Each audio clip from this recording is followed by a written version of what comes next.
Subscribe करिए हमारे channel target UP TET CTET को और बेल आइकन को दबाइए। हेलो फ्रेंड्स, मैं रेनू स्वागत करती हूँ आप सभी भावी अध्यापक एवं अध्यापिकाओं का आपके अपने channel target UP TET CTET में। दोस्तों, आप लोगों के सेकेंड सेमेस्टर में विज्ञान विषय में आपको जो 4 पॉइंट पर जो आपको प्रोजेक्ट बनाना है वो है संतुलित आहार एवं पोषक तत्वों की कमी से होने वाले रोगों पर पोस्टर अधिकतम 3 मिनट का वीडियो तैयार करना। यानी कि या तो आप पोस्टर बनाइए या फिर अधिकतम 3 मिनट का वीडियो तैयार करिए इस पर। तो चलिए हम यहाँ पर संतुलित आहार के बारे में पहले समझेंगे, फिर हम पोषक तत्वों की कमी से कौन कौन से रोग होते हैं इन पर भी हम चर्चा करेंगे, कौन कौन से विटामिन होते हैं और उनकी कमी से भी कौन कौन से रोग होते हैं। इन सभी के बारे में हम बहुत ही अच्छे से और इस तरीके से अध्ययन करेंगे कि आसानी से उस पर हम चार्ट भी बना लें और उसमें जो प्रोजेक्ट में लिखना है उसको भी हम बेहतर तरीके से लिखें और अच्छे से प्रेजेंट करने के लिए आपको ये वीडियो पूरा देखना पड़ेगा। और किस तरीके से आपको लिखना है चलिए मैं बताती हूँ। सबसे पहले संतुलित आहार क्या होता है। संतुलित आहार में क्या क्या चीजें होती है, प्रोटीन, कार्बोहाइड्रेट, कैल्शियम, फल, सब्जियां, ये सभी चीजें होती हैं। और सबसे महत्वपूर्ण है आपके शरीर में खूब सारा पानी चाहिए, यानी कि आप खूब सारा पानी पिए और खाना पकाने वाला तेल जो आप खाते हो वो बहुत ही अच्छी क्वालिटी का हो या फिर बहुत ही अच्छा हो, उसमें कोई मिलावट ना हो। तो ये सब चीजें अगर आपके पेट में जाती हैं तो आपका जो शरीर है वो हमेशा स्वस्थ रहेगा। संतुलित आहार के फायदे क्या होते हैं अगर आप इन सबको संतुलित मात्रा में खाते हैं। वजन को नियंत्रित रखते हैं, बीमारियों का खतरा कम होता है, शरीर को ऊर्जा मिलती है, मानसिक स्वास्थ्य और मूड अच्छा रहता है और पर्याप्त नींद आती है। तो इस तरीके से जो संतुलित आहार है इन सब में ये चीजें शामिल होती हैं। अगर आप चाहें तो इस तरीके से बना सकते हो आप इसको।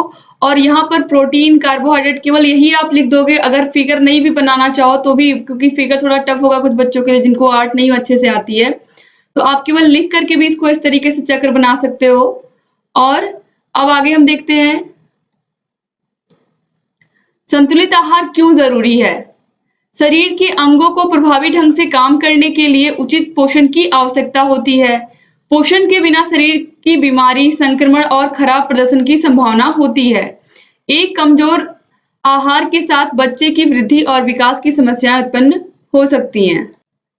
और दोस्तों यहाँ पर देखिए इस तरीके से आपके सेहत की थाली जो होनी चाहिए उसमें यहाँ पर भी वही चीज, हेल्दी ऑयल और पर्याप्त पानी, और इस तरीके से सब्जियां 40% होनी चाहिए आपके डाइट में, फल 10% होने चाहिए, अनाज 25% होने चाहिए, प्रोटीन भी 25% होना चाहिए।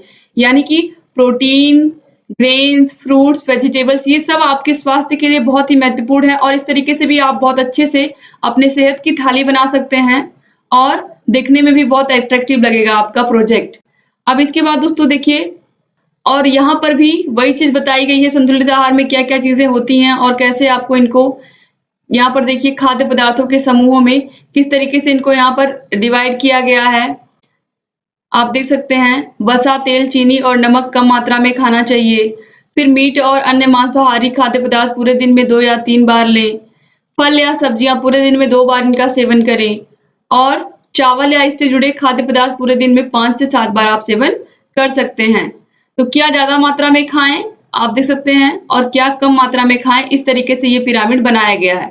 तो सबसे ज्यादा आप अनाजें खा सकते हैं जिसमें आप देखिए चावल, इससे जुड़े पदार्थ कोई भी, चाहे चावल, इसके अलावा गेहूं भी हो सकता है, आलू, यहाँ पर देखिए इन सब चीजों को आप ज्यादा खा सकते हो। और किन किन चीजों को आप कम खा सकते हो इस तरीके से यहाँ पर बताया गया कि ऑयल आप सबसे कम मात्रा में यूज करें। ठीक है, यहाँ पर ये बताया गया ऑयल, चीनी और नमक ये तीनों ही कम मात्रा में शरीर को चाहिए होते हैं, बहुत ज्यादा मात्रा में नहीं चाहिए होते हैं, तो इनको हमें कम ही खाना चाहिए।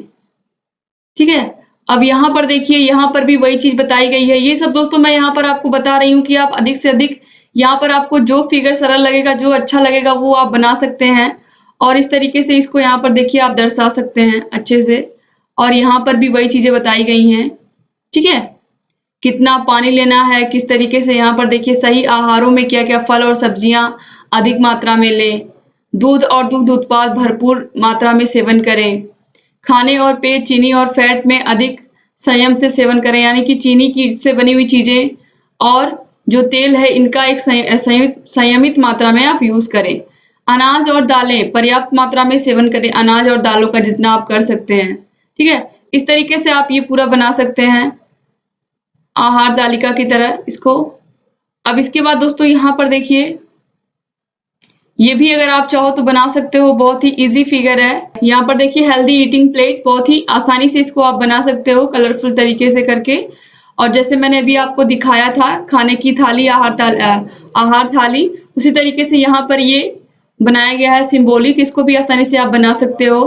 अब दोस्तों यहाँ पर देखिए किस किस विटामिन में, पोषक तत्वों में विटामिन भी आता है, कौन कौन से विटामिन किस किस पदार्थ में पाए जाते हैं।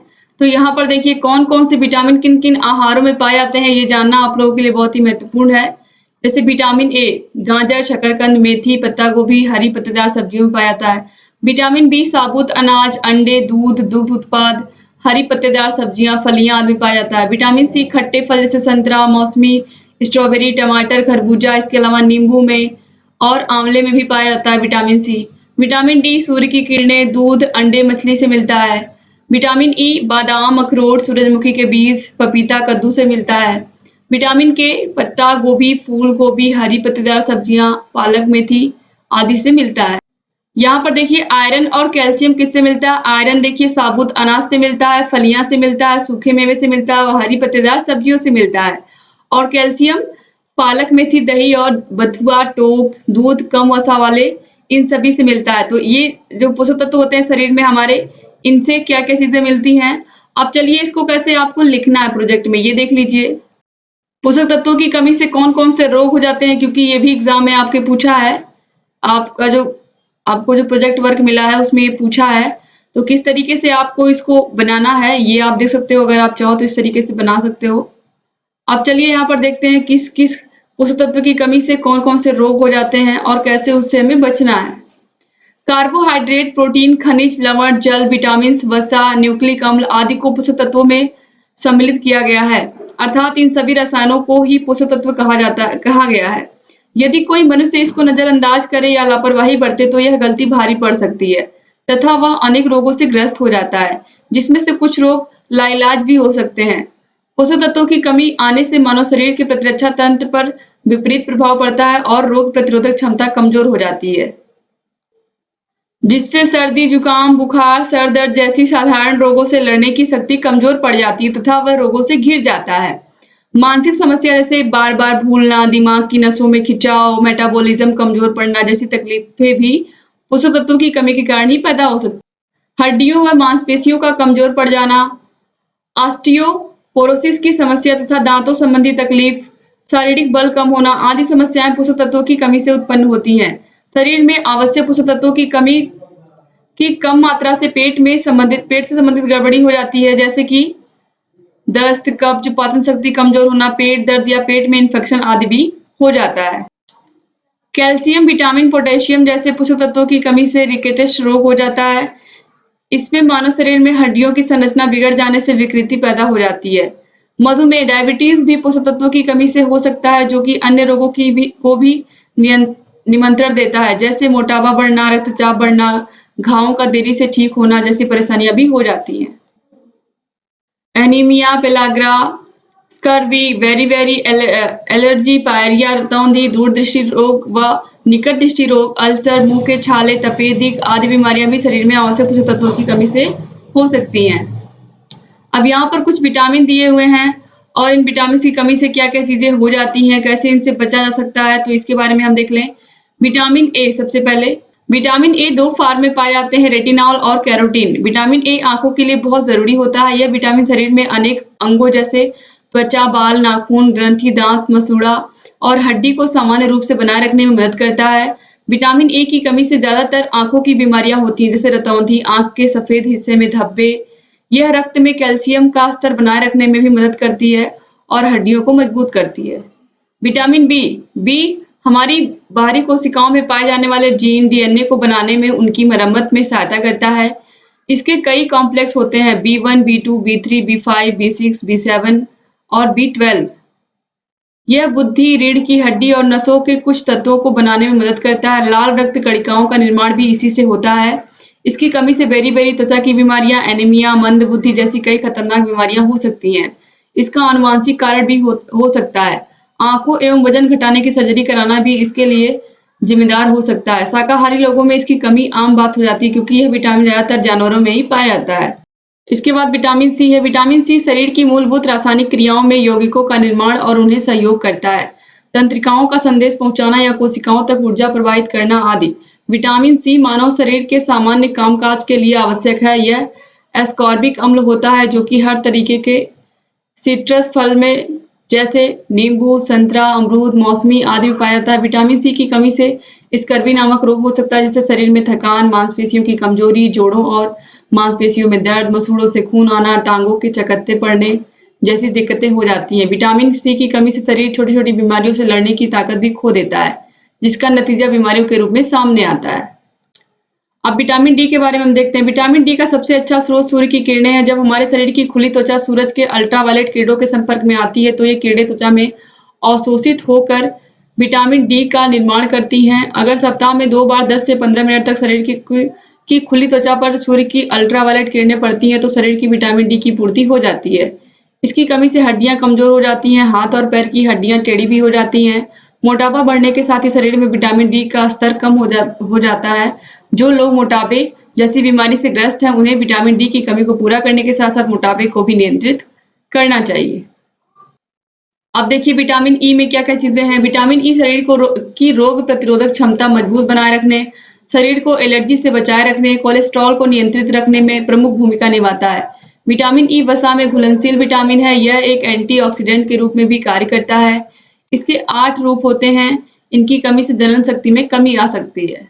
तो इस तरीके से दोस्तों आप लोगों ने सबसे पहले देखा संतुलित आहार क्या होता है और संतुलित आहार हमारे शरीर के लिए क्यों जरूरी होता है। आपने बहुत सारे इसके पोस्टर्स भी देखे। उसके बाद आपने देखे पोषक तत्वों की कमी से कौन-कौन से रोग हो जाते हैं, विटामिन की कमी से कौन-कौन से रोग हो जाते हैं।